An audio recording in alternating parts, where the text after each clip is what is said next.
सोनीपत के अंदर हैं और सोनीपत के अंदर जैसा कि आपको पता है, हम जहाँ भी जाते हैं वहाँ गली गली और मोहल्ले मोहल्ले और गांव गांव का माहौल क्या है, माहौल दिखाने की हमारी कोशिश रहती है।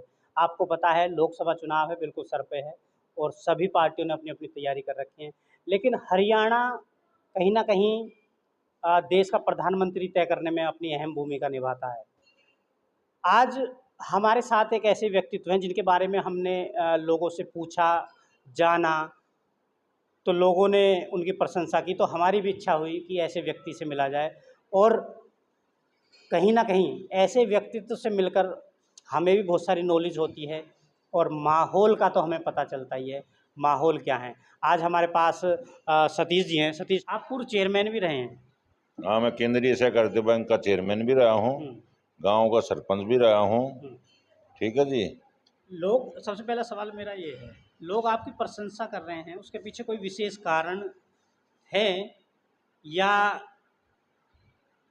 कोई पैसा वैसा आपकी तरफ से जाता रहता है, नहीं, उसका कारण है? ऐसा कुछ नहीं। दुख सुख में हम लोगों के साथ रहते हैं और काम काज में जो आदमी के काम होते हैं वो सरकार को 10 साल चौधरी भूपेंद्र सिंह हुड्डा की सरकार रही, उसमें चौधरी भूपेंद्र सिंह हुड्डा ने हमारे गांव में 18 लाख करोड़ के आसपास में पैसे दिए, 3-4 रोड बनवाए, सारे गांव की सीसी गाड़ बनी, community centre, Ayurvedic hospital, dispensary, पशु हॉस्पिटल है जी, सभी को, उसको तालाबों की बाउंड्री वाल, शमशान भूमि की बाउंड्री वाल, सभी भूपेंद्र हुड्डा की उसमें देख रेख में ये काम हुआ था। उनके नेतृत्व में सारे हरिजनों को जो 500 गज के प्लॉट भी दिए, 500 लीटर की टंकी, बाकायदा उसके घर में पानी की ठूठी लगा गए, पाइप दाब के उसके हर घर में, हर ग्राम पंचायत में, पूरे हरियाणा की ग्राम पंचायत है नहीं, हुड्डा साहब। ऐसा नहीं हुआ है ना? उसके बाद तो कुछ होया ही नहीं। उसके बाद कागज चले ही नहीं, और कुछ चला ही नहीं है। भाई भी इसने ऑनलाइन ये कर दो, ये ऑनलाइन ये कर दो, ये ऑनलाइन ये कर दो। ये गाँव वाले काफ़ी परेशान रहते, गरीब गुरबा, उनके राशन कार्ड कट गए। जो इसका वर्कर है उनको गुजारा भी अच्छा है, उनके गांव में बीपीएल कार्ड बना रखे, मेरे गांव में बीपीएल कार्ड बनाते हैं। भी हम तो कोई वो धोखाधड़ी है वैसा काम नहीं करते। तो सबसे ज्यादा तो ये करते हैं जो बीजेपी का वर्कर है और उसका गुजारा ठीक है, बीपीएल दारी तो बाहर है, फिर भी उसका बीपीएल कार्ड बना रखा है मेरे गांव का। तो ये इस प्रकार से मेरे गांव के और भी बहुत सारे भी हैं। तो चेयरमैन साहब, क्या लग रहा है आपकी बार बदलाव होगा या मोदी जी ही प्रधानमंत्री रहेंगे? 100% बदलाव होगा और हमारे हरियाणा में तो खास विशेष तौर पर होगा, और स्टेटा का तो हमने पता नहीं। हमारे स्टेट में तो ये है चौधरी भूपेंद्र हुड्डा, चौधरी दीपेंद्र हुड्डा पूरे प्रदेश में 10 साल से दिन रात लोगों के दुख सुख में, हर चीज में पहले भी थे, गरीब भी थी। कोरोना के टाइम पे एमपी साहब ने इतने, दीपेंद्र हुड्डा ने इतना वो करे है, गांव गांव वालों को इतनी सहायता करी है। हुड्डा साहब ने बीजेपी के तो कोई सहायता करने के बजाय कुछ वो तो उनकी ने फोन नहीं उठाई। कोरोना टाइम में बीजेपी के किसी एमएलए ने, किसी एमपी ने, किसी ने फोन नहीं उठाई। वे तो ये कह था नजदीक की उसका प्यारा है कि भाई हमने के मरना है, कोरोना हमारे में आ गया तो हम क्या करेंगे। आता अपना जीवन आप देखो, अब अपने नशे मारो, आप जियोगे कि मरोगे। बात करें जो गैर जाट वोटर है, उसका रुख किधर लग रहा है आपकी बात? गैर जाट वोटर का भी रुख कांग्रेस की तरफ है और गैर जाट वोटर का एससी का उसका चौधरी भूपेंद्र हुड्डा ने काम किया था।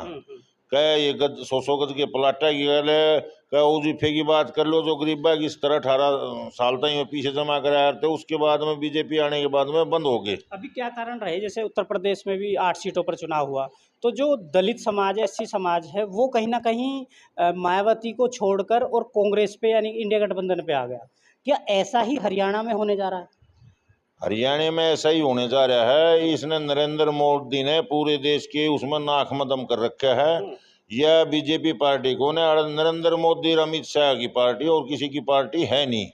ये तो इनकी अपनी पर्सनल वापावा हो गया। इनका तो अपना हाजी ना पकड़ो, किसी ने काटो जी 2 रुपये उधर ईडी भेज दो, रुपये के जाओ उधर है। जिसका ये महारा तक ये है, हम तो मजदूरी करे, मजदूरी खाओ करके अपना खा रहे हैं। मार दौड़ तो ईडी का वो मुकदमा करा था, हम भीतर चले जाएंगे, हमने कोई दिक्कत नहीं है इस बात की। अब उन्होंने पूरा देश में अफरा तफरी मचा रखी, माहौल बिल्कुल खराब कर रखा है। इतना माहौल खराब कर रखा है तो लोग हर वर्ग का आदमी ये समझे है भाई अब तो ये बदलना बहुत जरूरी है ना, देश में बहुत ज्यादा नुकसान हो लिया, आगे भी और ज्यादा नुकसान होगा। देश बहुत पीछे चला गया। जो ये बार बार मैं कह रहे हैं कि विदेशों में डंका बाजा, ये अपने हिंदुस्तान में डंका बजा रहे और किधर डंका नहीं बाजता, नहीं न बूझते। इनके आदमी विदेश में जाकर पहले 10 दिन पहले आओगा, भारत का प्रधानमंत्री आओगा, पूरा करोड़ा रुपये खर्च करके उन जयकारे मरवा हुआ है। आरएसएस के सारे दफ्तर में लगा रखे, 2-2 लाख रुपये की सैलरी दे है। हमारे हरको बैंक है हरियाणा में, पूरा 8 आदमी लगा रखे है, उनकी 2 लाख रुपये सैलरी है, वो बैंक घाटे में चल रहा है। यार तो बताओ 2-2 लाख सर, उनका कोई काम नहीं, किसी प्रकार का काम नहीं, उन्हें ज्ञान नहीं। आरएसएस के आदमी नो इस प्रकार के पूरे हरियाणा में सारे महकमे में लगा रखे हैं। एक शिकायत तो आप सही कह रहे हो कि कहीं ना कहीं जिस भी डिपार्टमेंट में जाएं, दिल्ली यूनिवर्सिटी में भी जो आरएसएस का व्यक्ति है वो ही प्रोफेसर बनेगा। हाँ, वीसी लगा रखे, ये वीसी सारे आरएसएस के लगा रखे हरियाणा में। हरियाणा में जितनी यूनिवर्सिटी है तकरीबन वीसी भी आरएसएस के लगा रखे है, दिल्ली यूनिवर्सिटी में आरएसएस के। आरएसएस ये और कोई काम में नहीं है, और किसी का काम सही नहीं। ये तो कहते घरना तोड़ने का काम करे, घरना घेरने का काम करे, उसके ऊपर मुकदमा दर्ज करने का काम, और तीसरा इनका कोई काम सही नहीं। तानाशाही तो यही है ना। क्या लग रहा है हरियाणा में 10 की 10 सीटें भाजपा हार रही है या कुछ सीटें ये भी जीतेंगे?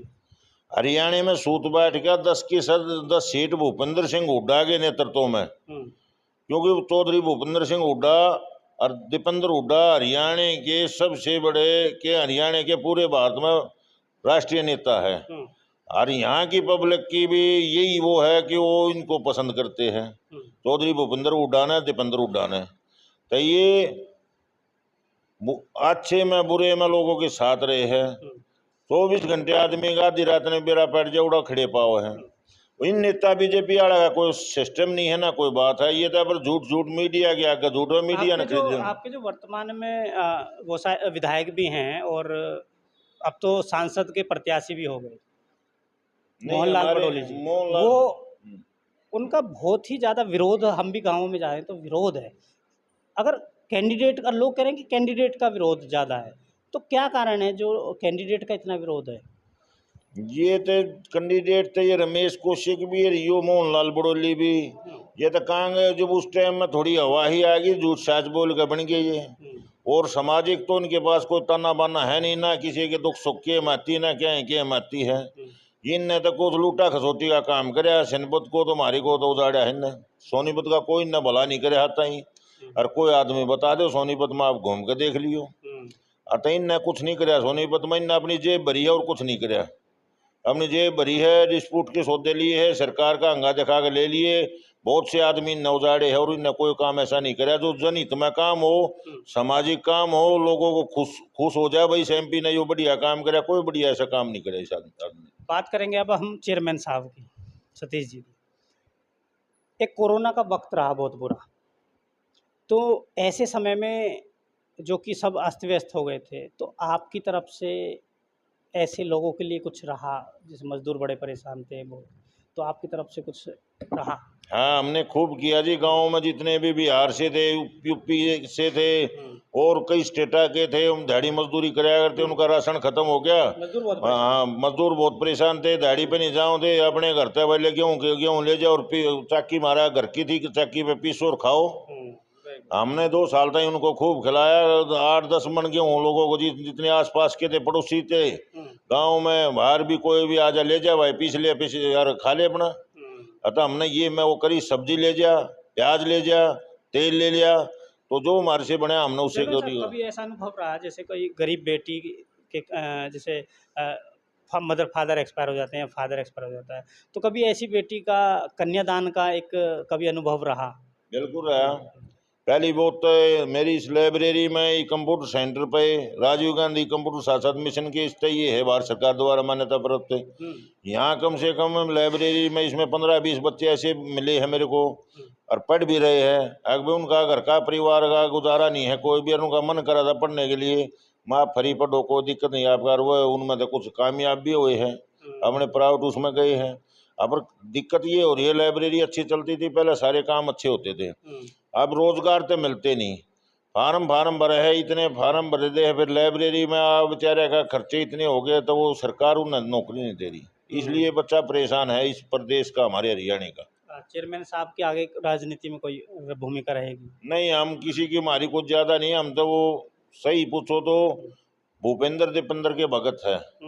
वे अच्छे इंसान है, अच्छा काम करे है, उन्हें कोई राजनीति में कोई माड़ा काम किसी प्रकार का नहीं करे, प्रदेश को आगे ले गए है, आगे ले गए है। ये ऊँ खामा लाल ठन लगाव है दूसरे विपक्ष के, नो कर दिया नो कर दिया, ये अपनी राजनीति रोटी सेका है। चौधरी भूपेंद्र हुड्डा और चौधरी दीपेंद्र हुड्डा ने प्रदेश को बहुत आगे ले गया था। सतपाल ब्रह्मचारी जी की बात करें तो चुनाव जीत रहे हैं?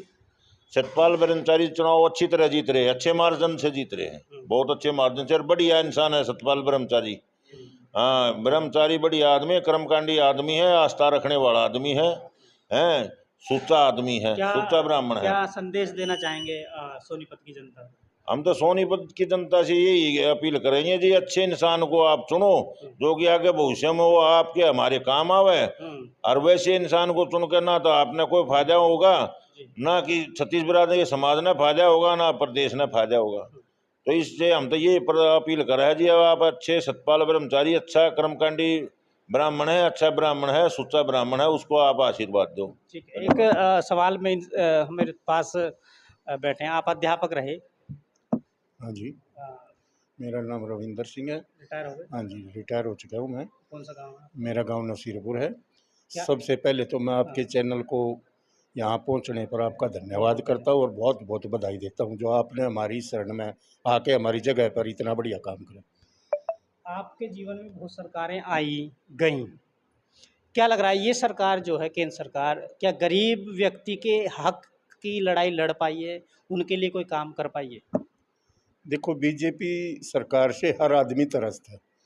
बीजेपी सरकार लोगों को बहकाने का, लोगों के साथ झूठ बोलने का, झूठ के सिवाय सरकार के पास कुछ भी नहीं है। इन्होंने 15 लाख का दिया था, जुमला दिया था, जुमला बताया, बाद में इलेक्शन होने के बाद इन्होंने जुमला बताया उसको।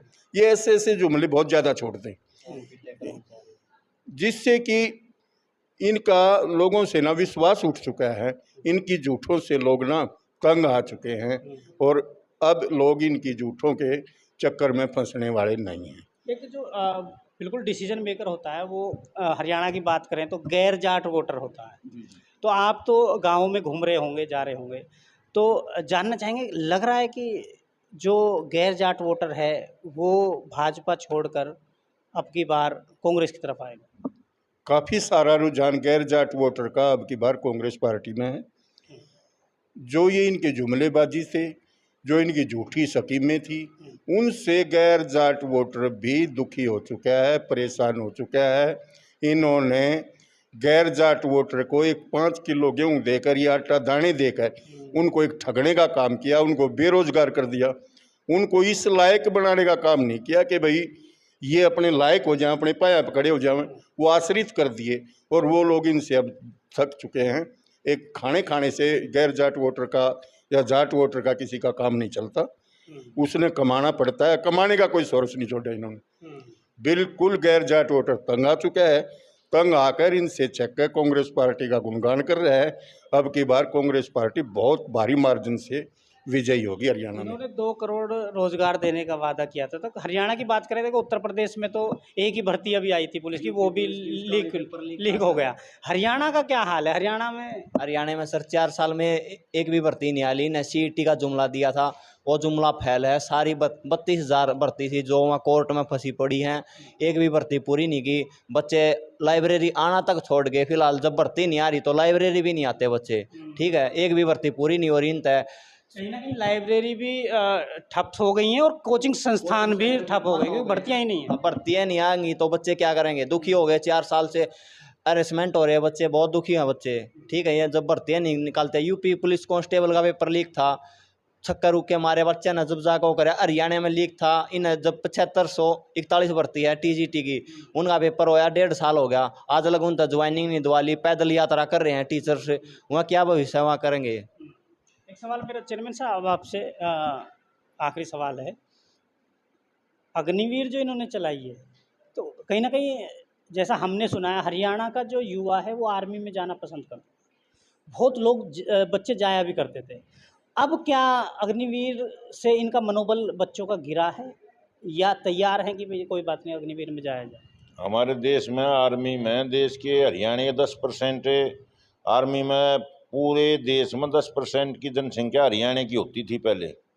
अब जो हरियाणा का जवान था, जो बच्चे थे, अग्निवीर का तो इनने अग्निवीर की तो कोई नौकरी नहीं होती, उसकी तो कोई है ही नहीं, उसका भविष्य ही नहीं कोई, ना तो उसकी कोई 4 साल के बाद में कोई पेंशन हो जाए या उसका कुछ हो जाए, उधर आकर यहाँ हरियाणा के आओगे या कोई स्टेट के भी आओगे, वहाँ गोली चलानी, बंदूक चलानी आ जाएगी उन्हें। जो यहाँ का आगे क्राइम बढ़ने की और तो वे आदमी यहाँ पे गोली चलाओगे और इससे ज़्यादा रोजगार नहीं मिलेगा तो गोली चलाओगे। उसका हमारा मानना तो ये है।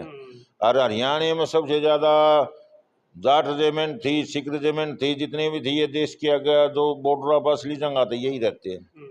और ये मोदी तो इन चीज़ों को कुछ वो मान ही नहीं रहा, ये तो अपना एक तरफा चला रहा है, इसने कुछ नहीं, अग्निवीर से कोई लेना देना ना, किसी से कुछ लेना देना नहीं। ठीक है चेयरमैन साहब, आपको बहुत बहुत धन्यवाद। जी जी। अग्निवीर जो बीजेपी ये कहती है ना कि भाई हमने एम्प्लॉयमेंट जनरेट करी है, अग्निवीर को ये क्या कहते हैं कि वो फौजी है। जब भी कोई फौजी शहीद होके आता है तो क्या उसके रिचुअल्स होते हैं कि जो फौज के सिपाही होते हैं उसको कंधा देते हैं, बट जब अग्निवीर शहीद होके आता है तो सिर्फ उसको एम्बुलेंस से छोड़ के जाते हैं, उसको कंधा तक नहीं दिया जाता। तो ये किस तरीके के अग्निवीर हैं, क्या है ये? तो सरासर बेइज्जती है। तो सिर्फ जुमले हैं, सिर्फ जुमले। हेल्थ फैसिलिटीज़ उनको नहीं मिल रही। 4 साल में अगर वो देश के लिए शहीद हो गए तो उनको शहीद का कोई दर्जा नहीं, जिसको शहीद का ही दर्जा नहीं। क्या बीजेपी कर रही है? पहले के टाइम पे लाल बहादुर शास्त्री के टाइम पे होता था जय जवान जय किसान का नारा था। आज आप आर्मी में जाके देखो, जय जवान और जय विज्ञान के नाम के कैलेंडर छप रहे हैं। किसानों को तो बिल्कुल इन्होंने इग्नोर कर दिया और फौज के नाम पे जुमले दे रहे हैं अग्निवीर के। तो ये सब बिल्कुल बहुत ज़्यादा नाराज हैं। बिल्कुल, जिस शहीद को कंधा ही नहीं दिया जा रहा देश के सिपाही के द्वारा, तो वो क्या अग्निवीर हुआ और क्या वो फौजी हुआ देश का? कहीं ना कहीं अब बात करें कि बोलते हैं ना कि कुछ योजनाएं जो हैं वो इन्होंने निकाली, लेकिन उसका जो रिजल्ट आया वो इनके खिलाफ हो गया है। और कहीं ना कहीं जैसा हम गांव-गांव जा रहे हैं तो जो गैर जाट वोटर है वो भी इनसे नज़र आ रहा है। और अब की बार बात करें तो ब्राह्मण समाज जो कि भाजपा का कोर वोटर माना जाता है, वो कहीं ना कहीं जैसा उत्तर प्रदेश में चुनाव हुआ तो वहाँ भी गठबंधन की तरफ गया है। और हरियाणा में भी लग रहा है कि जो ब्राह्मण वोटर है वो भी अब की बार कहीं ना कहीं इंडिया गठबंधन की तरफ जा रहा है। और भाजपा का विरोध हरियाणा में हम हर जगह देख रहे हैं और आप लोगों को भी दिखा रहे हैं। तो बाकी चुनावी ऊँट है, किस करवट बैठेगा ये तो आने वाले समय में पता चलेगा। धन्यवाद।